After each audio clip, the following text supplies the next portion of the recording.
सोचा होगा किसी ने 50,000 की सब्जी खाते हो कोई? मिक्स वेजिटेबल 50,000 की है, पनीर भुर्जी 45,000 की, शाही 50, पनीर टिक्का 50, दाल मखनी 50, आलू पराठा 30, पनीर पराठा 30,000 का।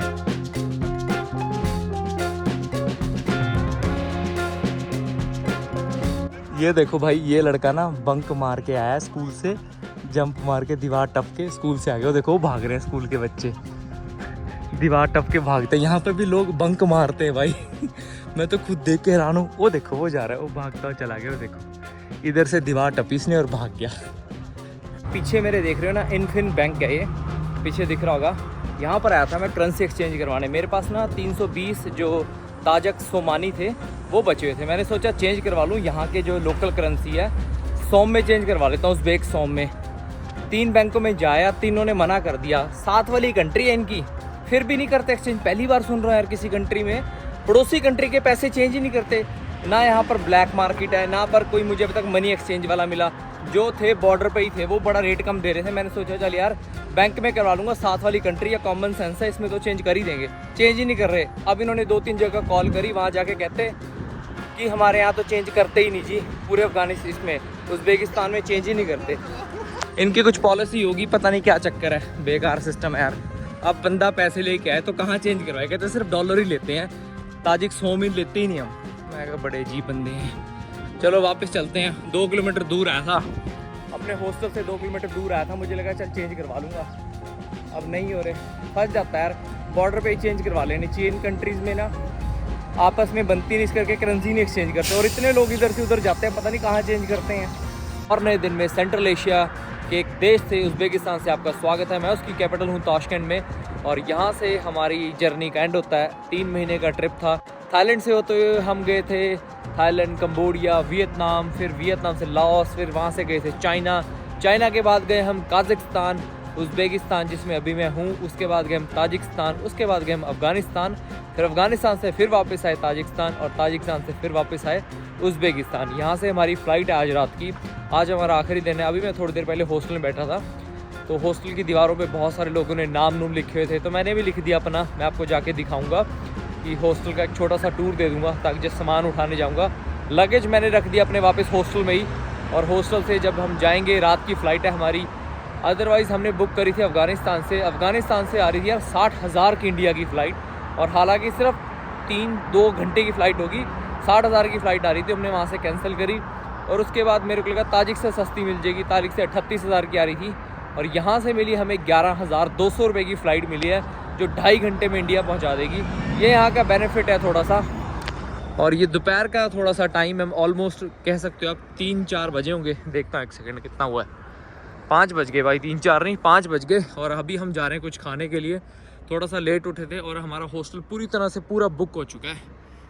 सब कुछ बुक है, मतलब किसी ने काज़ाकिस्तान की कोई कंपनी ने पूरा ले लिया। वो एक 10 दिनों के लिए था। जो वहाँ पर इंडियन पाकिस्तानी रहते थे उनको भी चेकआउट करना पड़ा। हमारा तो आखिरी दिन है। ये देखो कैसा था। ये ओल्ड रशियन ट्रक्स हैं, यहाँ पर आपको हर जगह देखने को मिल जाएंगे। और मुझे बताना आप लोगों को ये सारी 9 कंट्रियों की सीरीज़ कैसे लगी।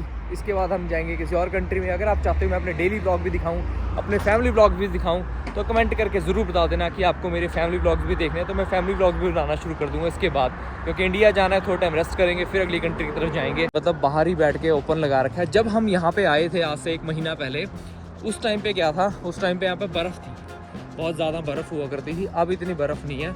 अब यहाँ बच्चा जहाज़ उड़ा रहा है। अब ठीक है, यहाँ पर नॉर्मल अच्छा वेदर हो गया। मुझे अब तक की सारी कंट्रियाँ, जितनी भी सेंट्रल एशिया की कंट्रियाँ मैंने ट्रैवल करी हैं, उन सारी कंट्रियों में यही कंट्री थी जो मुझे अच्छी लगी। ये देख लो भाई, ये तंदूर लगा रखे हैं, इसमें यहाँ पर ऐसे खाना बनाते हैं। अब तक की मुझे सबसे अच्छी कंट्री सेंट्रल एशिया में जितना मैंने ट्रैवल किया, अफगानिस्तान भी बहुत अच्छा था, और उज़्बेकिस्तान भी।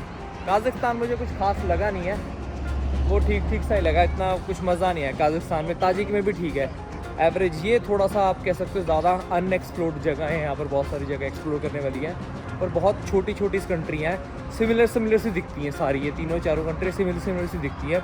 एक कंट्री और है जिस शायद आपने उसका नाम भी नहीं सुना होगा, उसका नाम है तुर्कमेनिस्तान। उसके लिए थोड़ी वीज़ा की कॉम्प्लिकेशंस हैं।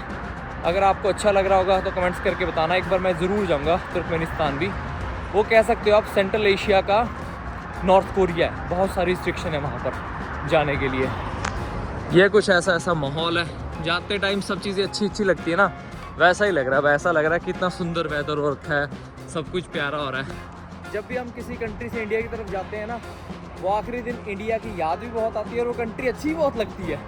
पता नहीं मुझे लगती है, पता नहीं आप लोगों को भी लगती होगी, पर मुझे तो ऐसा लगता है कि आखिरी दिन बहुत कुछ अच्छा लगता है। चलो हम चलते हैं यहाँ से, और यहाँ पर एक मिलते हैं सोमसा, इनके जो नेशनल डिश कह सकते हो आप, सोमसा होती है, वो खाएंगे यहाँ पर अगर दुकान खुल रही है, और आप लोगों को भी दिखाएंगे। सोमसा लिखा हुआ है, यहाँ जाके देखते हैं अगर कुछ मिलता है खाने पीने का। समोसे जैसा ही होता है, बस उसके अंदर चिकन होता है, बीफ होता है, आलू वाले होते हैं। हम आलू वाला ट्राई करेंगे, ये हर जगह ही मिलता है, आपको तीनों कंट्री में मिल जाता है। मतलब जिस गिज़ में हम गए, ताजिकिस्तान, उज़्बेक और एक काज़क में, सब जगह मिलते हैं, इसको सोमसा ही बोलते हैं। अभी हम देखते हैं यहाँ पर मिलता है, और यहीं बैठ के खाते हैं, चटनी चुटनी भी देते हैं, और मतलब 25-30 रुपये का मिलता है वो। इंडिया के 25-30 रुपये, यहाँ के हो गए मेरे ख्याल से 5000, जो यहाँ की करेंसी है सोम, उज़्बेक सोम। ये होता है भाई खोपचा, ये 15000 के मिले 3, मतलब 5000 का है, 25 रुपये का एक पड़ेगा। कैसे बनाते हैं, और इनकी भट्ठी बुट्ठी दिखाई है एक वीडियो में, जो उज़्बेकिस्तान की वीडियो है। अरे देना भैया, एक्सक्यूज़ मी। ये देखो भट्टी पूरी भमक रही है अंदर, इलेक्ट्रिक भट्टी होती है, चारों तरफ से हीट इतनी लग रही है। पढ़ ले कहीं मीट सीट के दे दे। वो भाई इतनी ज़्यादा हीट है ना इसके अंदर, भाई पूछो ना, एक सेकंड के लिए नहीं खड़ा हो जा रहा है यहाँ आसपास। इधर से भी हीट निकल रही है, इधर से भी हीट निकल रही है। ईट ब्रो ईट। खोपचा देखने में ऐसा लगता है ना आलू पैटी है, पर इसके अंदर आलू भरा हुआ है। खाते हैं इसको, फटाफट निकलते हैं, क्योंकि इसके बाद हमें थोड़ी देर बाद खाना खाने भी जाना है। उसके बाद जाएंगे एयरपोर्ट की तरफ। रात की 2 बजे की फ़्लाइट है, मेरे ख्याल से 10 बजे निकल जाएंगे। यहाँ से 15 मिनट की दूर है, एयरपोर्ट बहुत ही ज़्यादा पास है। कंट्री इतनी छोटी है, कुछ है ही नहीं, तो एयरपोर्ट भी है थोड़ा पास में ही है, और यहाँ की पॉपुलेशन भी कम ही है ना इस कंट्री की। चलो खाते हैं इसको फटाफट, फिर निकलते हैं यहाँ से। और यहाँ पर भाई एक चीज़ बताऊँ, इतनी जी वैगन, इतनी लग्जरी गाड़ियाँ मैंने अब तक किसी कंट्री में नहीं देखी जितनी यहाँ पर देख ली हैं।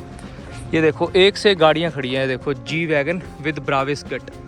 कम से कम इंडिया में 4-4.5 करोड़ की गाड़ी होगी, यहाँ पर सारी गाड़ियाँ एक से एक खड़ी हैं। चाइनीज़ गाड़ियाँ भी हैं, तगड़ी गाड़ियाँ। देखो निसान पेट्रोल, सलमान खान चलाता है ये वाली गाड़ी आजकल, और इलेक्ट्रिक है।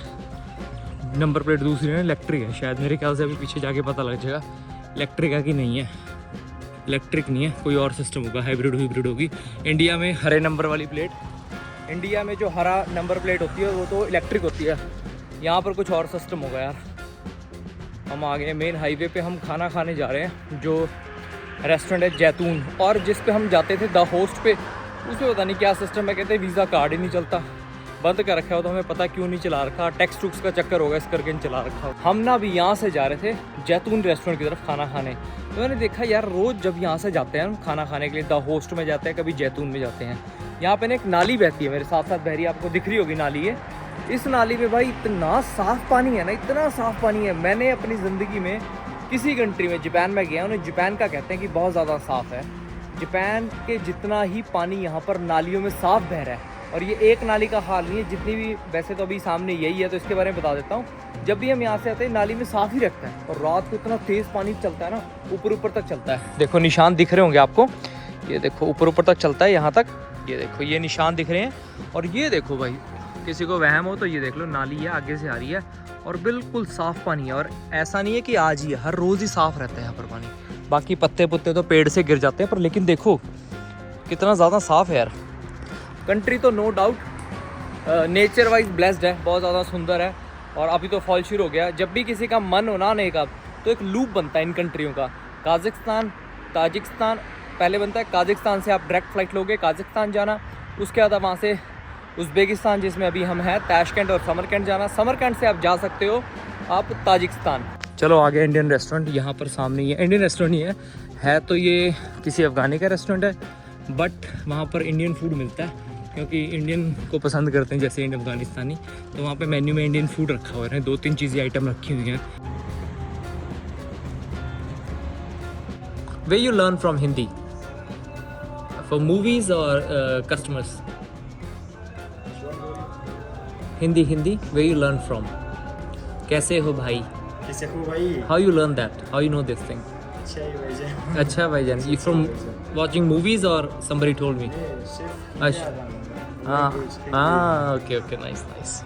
कह रहा शेफ़ जो इंडियन है, इंडियन तो नहीं अफ़गानी का शेफ़ है, मुझे पहले पता था, पर ये बता देता हूँ क्या क्या मिलता है। वेजिटेबल मिक्स सब्जी, सोचा होगा किसी ने 50,000 की सब्जी खाते हो कोई?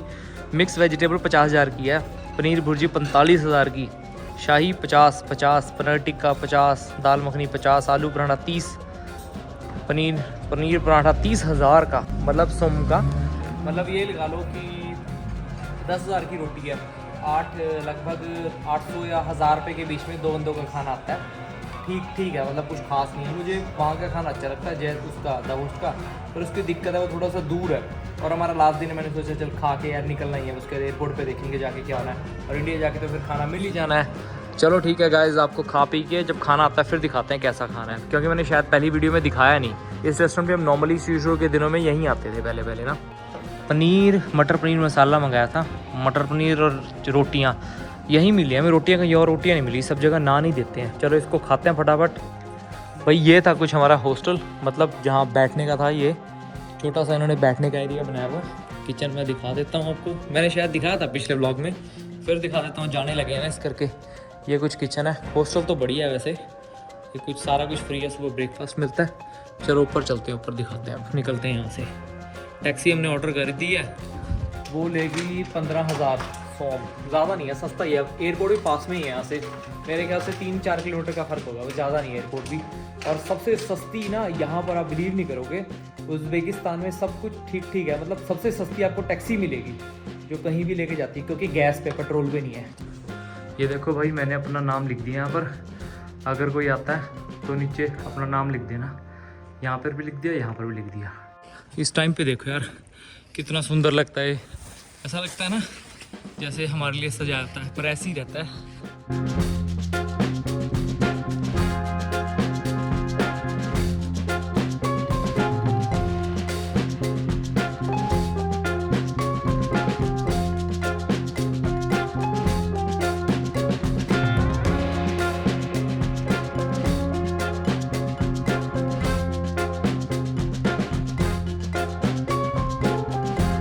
इमिग्रेशन हो गया था, इमिग्रेशन मैं तो सोच के हैरान हूँ, इमिग्रेशन क्या है यार। बंदा लेडी बैठी थी, मुझे पता क्या कहती, क्या करते हो, मैंने कहा ऐसे ट्रैवल करता हूँ।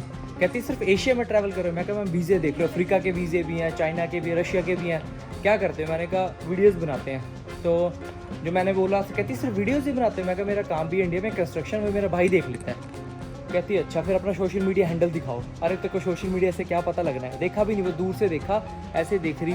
अफ्रीका भी गए हो, मैं कहा मैं मेरे पासपोर्ट देख लो, इस पर इतने सारे वीज़े लगे हुए हैं। इनको बात समझ नहीं आती, पता नहीं क्यों नहीं समझ में आती। और मेरे को तो यार, मैं कहता हूँ कोई बंदा भी हो, कुछ भी हो, दिल्ली क्या मुंबई क्या, हर जगह ही रोकते हैं, इतना रोकते हैं, पता नहीं क्यों रोकते हैं। अफगानिस्तान में भी रोक रहे थे, जब उज़्बेकिस्तान एंटर करा तब भी रोक रहे थे, और अभी उन्होंने वीज़ा चेक करा, और हेमंत को कोई नहीं रोकता, जाओ।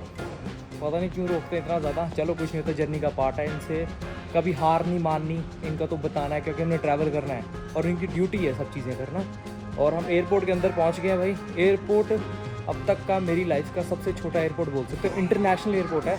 और इंटरनेशनल एयरपोर्ट के हालात देखो, पूरा का पूरा खाली पड़ा, कोई नहीं है यहाँ पर। और टाइम कुछ ज़्यादा नहीं हुआ है, टाइम हुआ है अभी मेरे ख्याल से 11:30 हुआ है। 11:30 बजे देख लो कैसा एयरपोर्ट होता है। और शुरू होते ही ख़त्म होने लगा, मुझे लगा बहुत दूर तक होगा, पर शुरू होते ही ख़त्म हो गया, मतलब थोड़ा सा हमने चले और ख़त्म भी हो गया। ये वॉशरूम है, ये हमारे साथ ही थे बंदे पीछे, ये देख लो। और पीछे बहुत भीड़ है, मुझे नहीं लगा था, मेरे को लगा था थोड़े से इंडियन होंगे, और भरे पड़े हैं पीछे। इंडियन के साथ साथ गोरे भी बहुत हैं। एयरपोर्ट छोटा सा है लेकिन बन रहा है बड़ा, देखो कंस्ट्रक्शन चल रही है, कहीं कहीं ना बना रहे हैं भाई। ये चढ़ गए हरियाणा रोडवेज़ में भाई, बैठ के हरियाणा रोडवेज़ में। अब लोग कहेंगे हरियाणा रोडवेज़ क्यों कह रहे हो भाई, सबको पता है भाई, इंडिगो ठूस ठूस के चलती है, ठूस ठूस के भर लिए भाई, है ना, हरियाणा रोडवेज़ है ना। देखो पूरी भर के चलती है पूरी।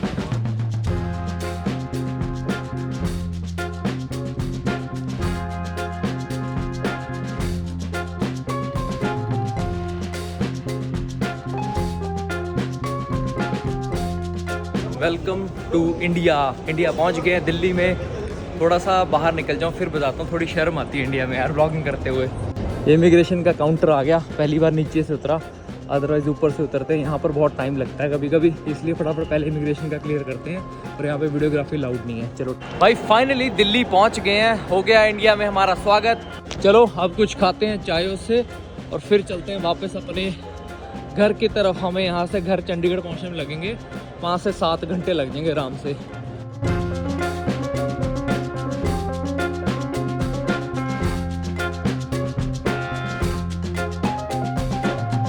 बोल के हूँ मैं ईरान में जा रहा हूँ। अब रिएक्शन देखते हैं क्या आता है उनका, क्योंकि लगभग 3 महीने का ट्रिप था, 3 महीने करके आ गया हूँ और मैंने बताया नहीं। मैं ना जाते हुए बताता हूँ कि मैं कहाँ जा रहा हूँ, आपके साथ पे कब आना।